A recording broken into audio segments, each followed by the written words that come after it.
And we're on. So thank you for joining us for this first webinar of our new webinar series for FLDH.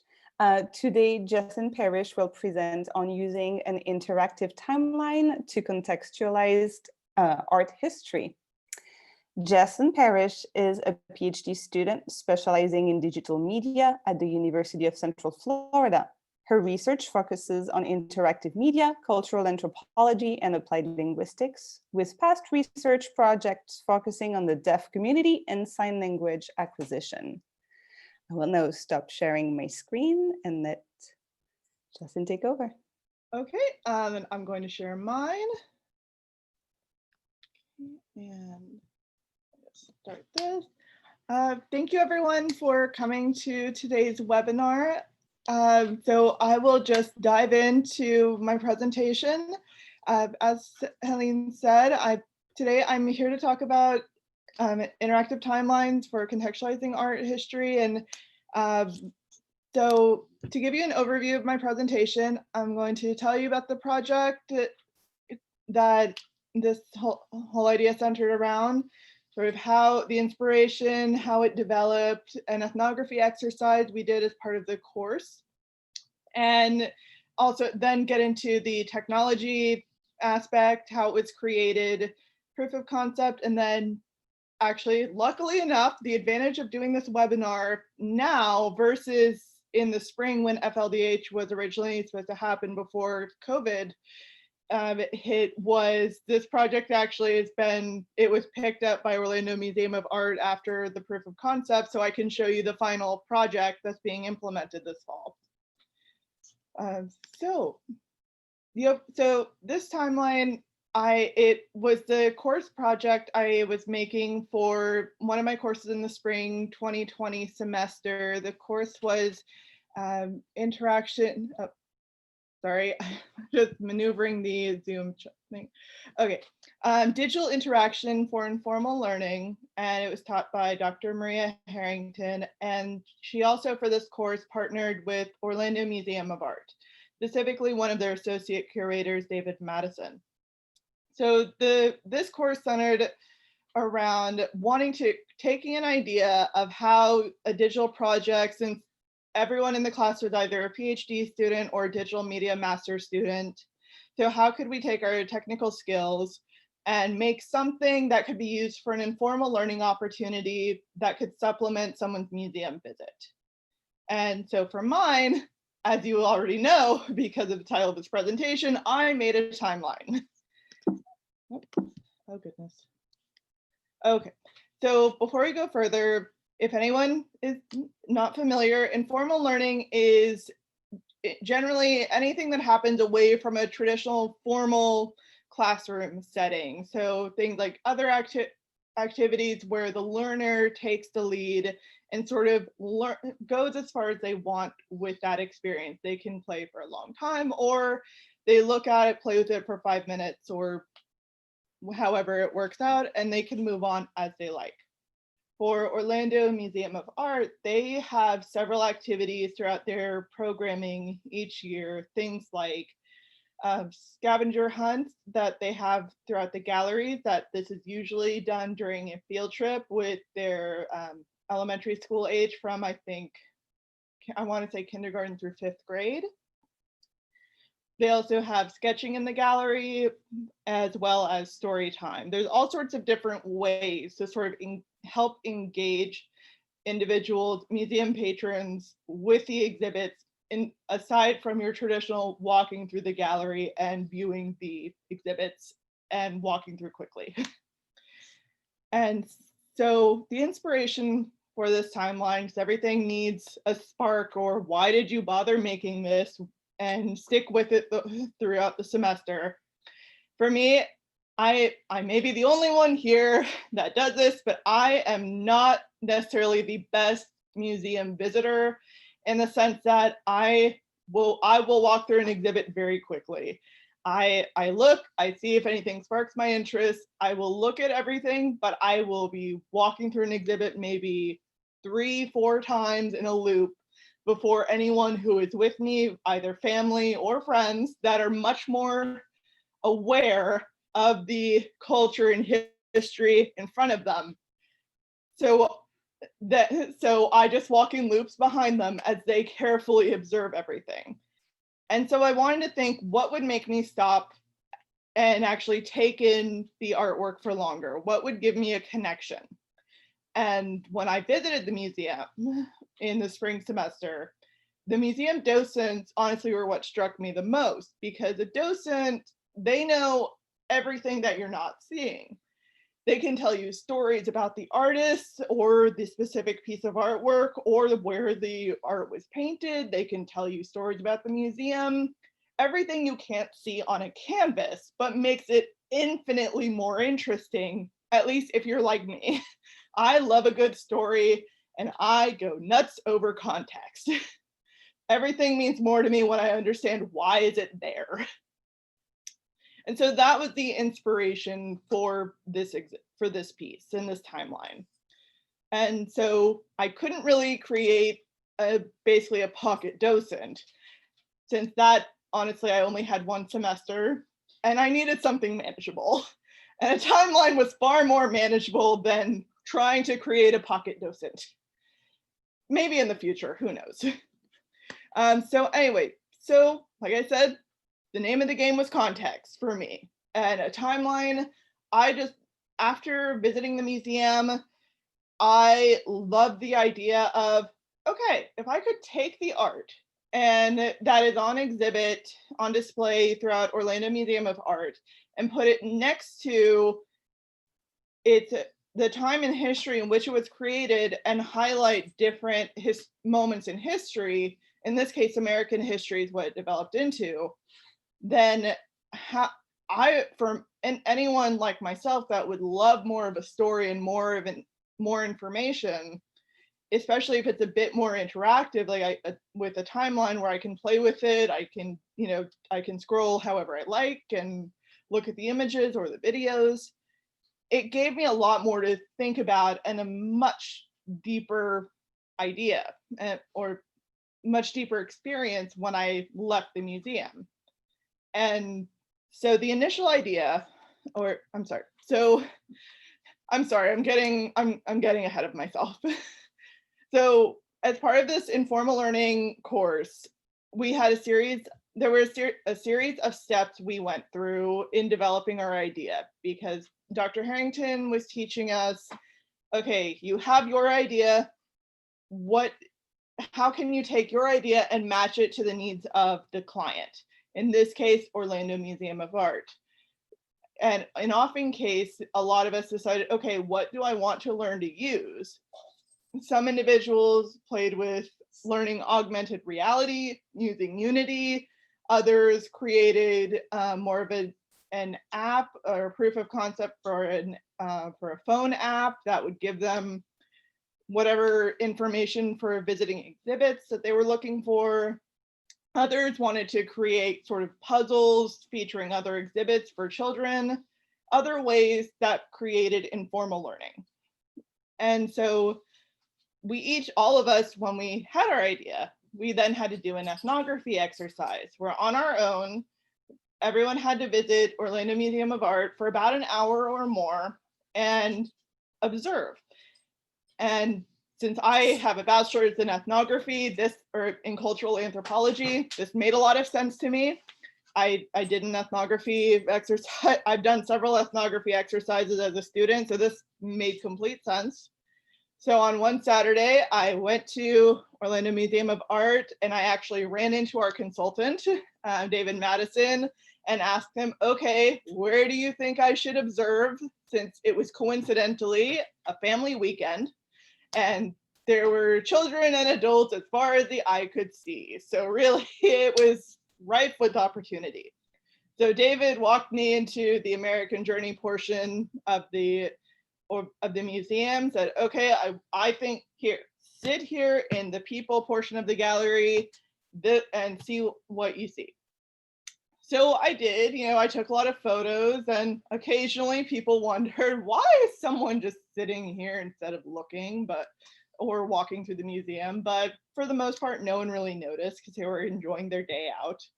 And some of my main observations were, as you can see here on my slide, most of the paintings that are hung in the exhibits, they're above a child's eye line. And so whenever children, and there were many of them in the museum this day, when they went through this part of the gallery, they walked straight in and like, okay, nothing's at my eye line. I'm running ahead to the next room. I see something huge that is right at my eye line. I am done. I'm going over there.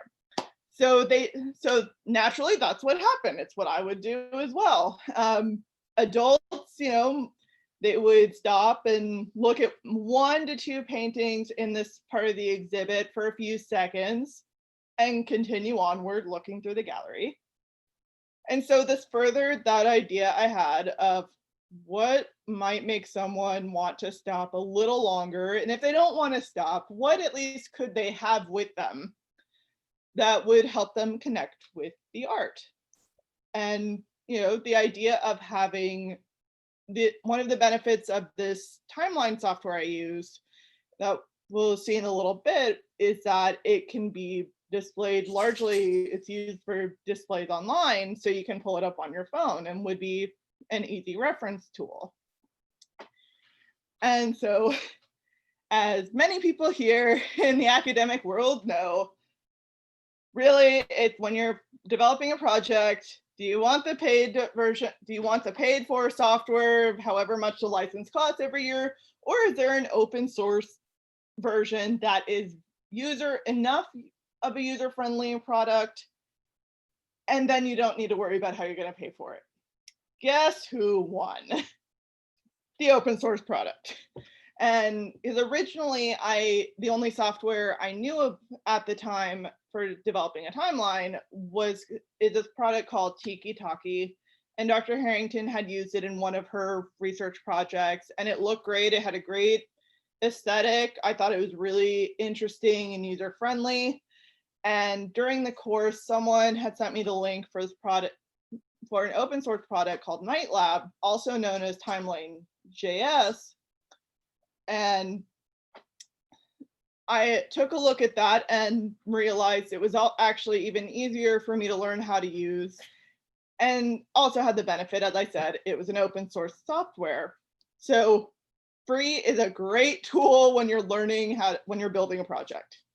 And so let me show you, I have a few different links throughout here. So for anyone who is interested, if anyone would like a copy of these slides for reference, feel free to email me. My email will be at the end of the presentation.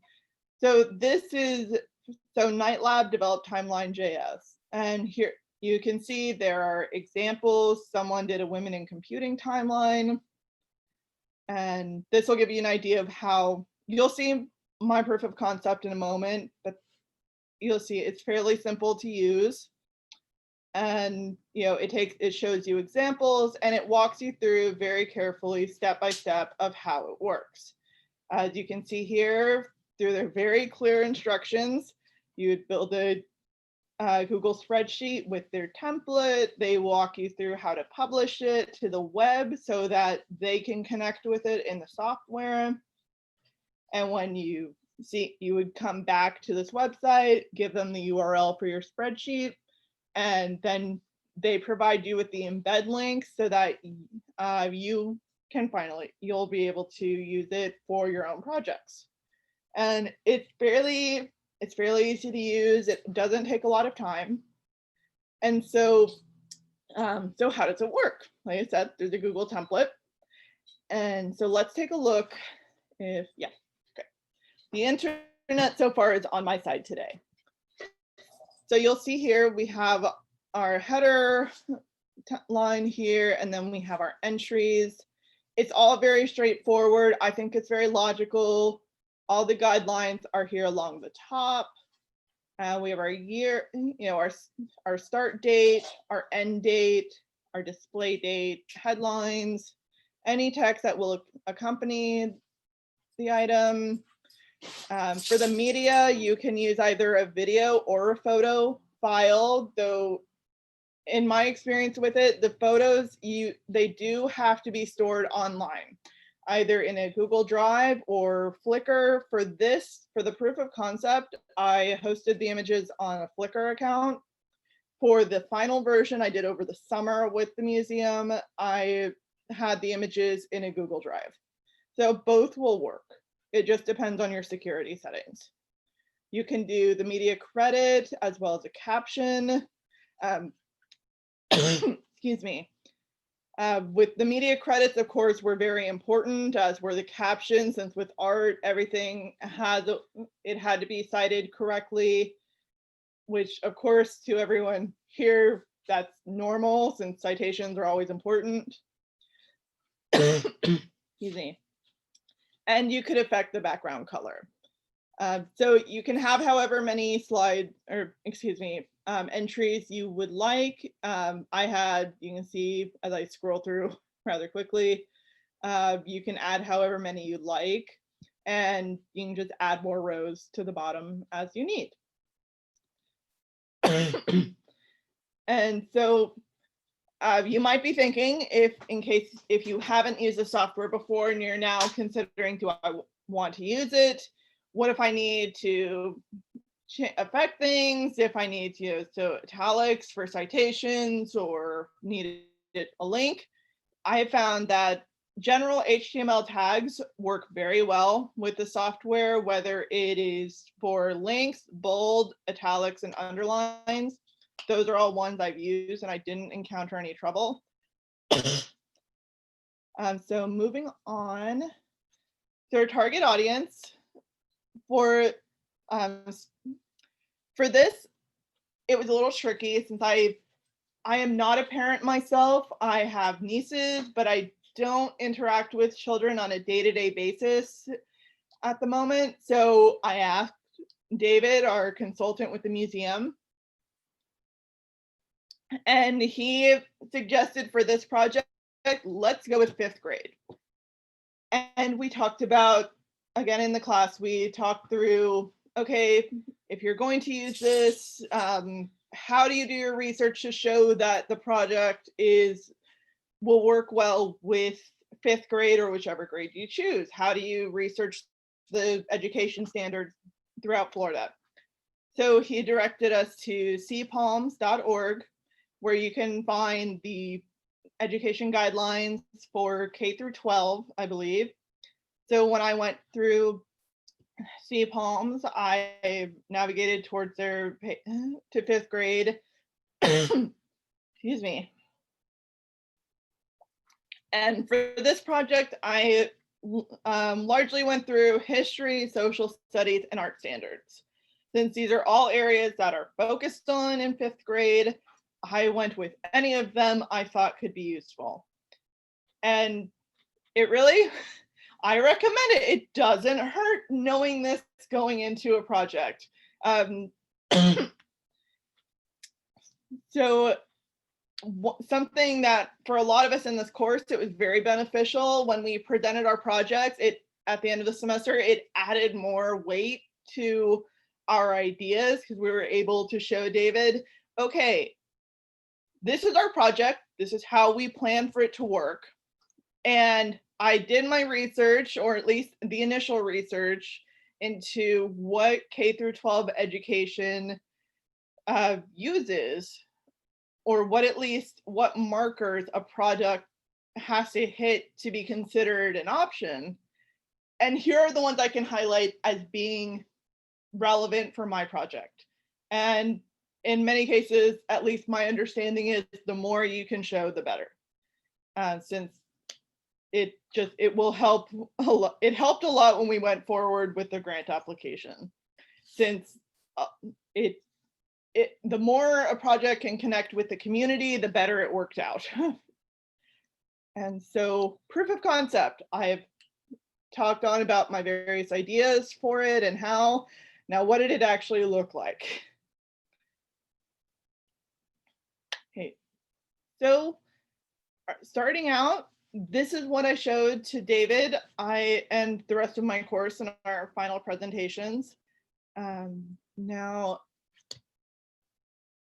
so you can see I have the image hosted image displaying here. Initially, I had an image of a sculpture that's in the entryway of the Orlando Museum of Art. I think I changed it when I was showing somebody that you could easily switch out the links for the different images. You can see at the bottom, there is this timeline here you can use for reference if, say, you don't want to scroll through the entire project and you think, I don't know what happened later after the 1900s. Well, that's easily enough done. You can click and you're immediately taken, in this case, to 1912 when the women's suffrage movement began in the United States. And so in this case, let me scroll through a few of these so you can see. So we have 1912, then our next entry was 1924, and this painting by Joseph Sharp. Now, for the information I used in the timeline, I was provided with, everyone in the class was provided with information on the galleries, as far as we had access to the paintings or the artwork, as well as the citation information and the text entries that often accompanies the pieces. So for me, the technical side was more of what I had to focus on, since the rest of this I could drop in to the spreadsheet for the presentation. And luckily, David was great with showing us this. And also for added media, we had, during the early parts of quarantine, Orlando Museum of Art was doing museum from home entries. So I also included one of their YouTube videos when I was showing David the possibilities for this timeline. And you can see, I'll just start it a little bit. Madison, an educator at the Orlando Museum of Art. And I won't make it play any longer than that. But just to show you, video clips work very easily on this in this project as well. The timeline's very helpful, and it's very malleable to different ideas. And so you can see we have the stock market, and then we have, we go forward, we have World War II, Martin Luther King's March on Washington, and then in 2012, we have the Shireen Nishat piece that was part of a photo series that is on display in Orlando Museum of Art right now. So this is my proof of concept. And and the good news was it worked. Thank goodness nothing crashed. There's always the fear when you're doing anything technical. And so then we had summer, and surprise for me, in early May, I checked my email one day and David had emailed me saying that Orlando Museum of Art's education staff they had decided to include my project in a grant application they were working on. So David and I talked over the details. We determined what my fee would be as a paid intern for the summer. And they submitted the grant application, and they were awarded the funds. So in July, David and I, since he was my main point of contact throughout this project, we worked on creating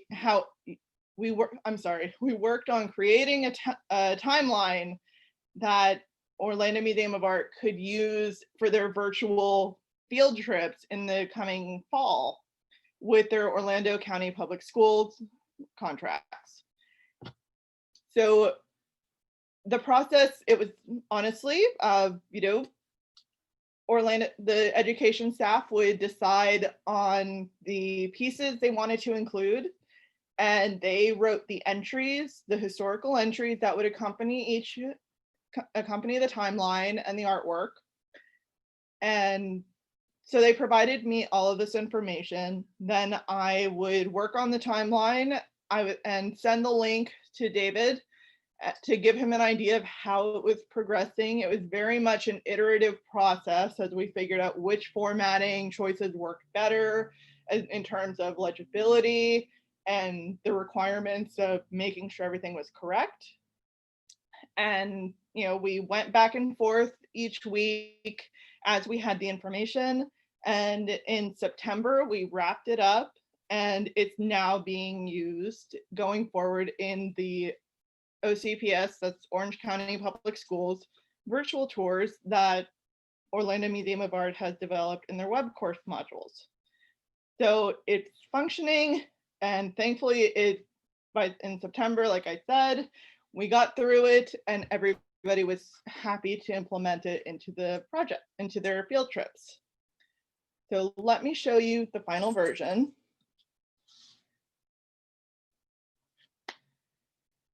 So here we have Visioning America, Timeline of Art and History.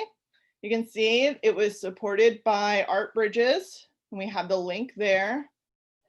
That takes you to the foundation. And so we started here. Orlando Museum of Art has a lot of Mesoamerican art as well that dates back, as you can see from this entry, back to the year 900. And so if you take a look, you can see here the names are italicized. We have the art. These were saved into a Google Drive folder that we just had to change the privacy settings in order to be able to view the artwork.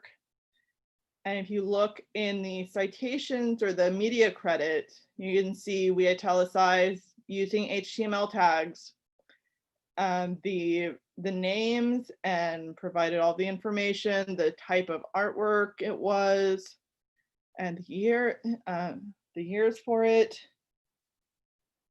For this piece, we have another video, another Museum from Home entry.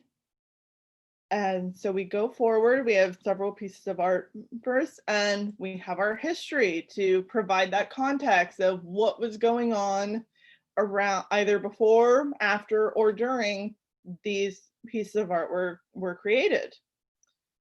See if we go forward, we have Columbus, and then we go to the year 1500 and this lovely spider pendant. And so students are able to read about these moments in history as well as the artwork that accompanies them. And so as we go forward, so I want to show you more sort of the formatting choices we made. You can see the background alternates between red and blue. Initially, we tried to do a red, white, and blue alternating background color, except the font color is something that I could not figure out how to change without having to honestly stretch beyond my skill set at the time. So instead, David and I agreed we could alternate between red and blue, and we would have the text be white, and that would be sort of how we branded this timeline for American history. And so since this was part of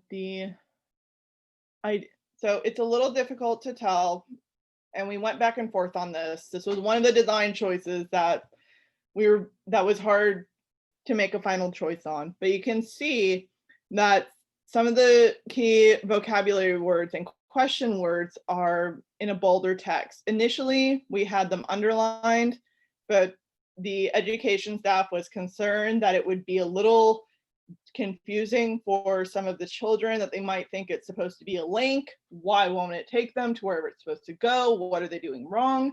So we decided to just leave them bold. So that's one of the kind of signposts, excuse me, for students using this. How do they know which ideas are important for the purpose of their visit as they work through it? Is they can look through the bold words. So again, you can use the bottom of the timeline to scroll through. And if you want to jump ahead, like so. So this was our final version.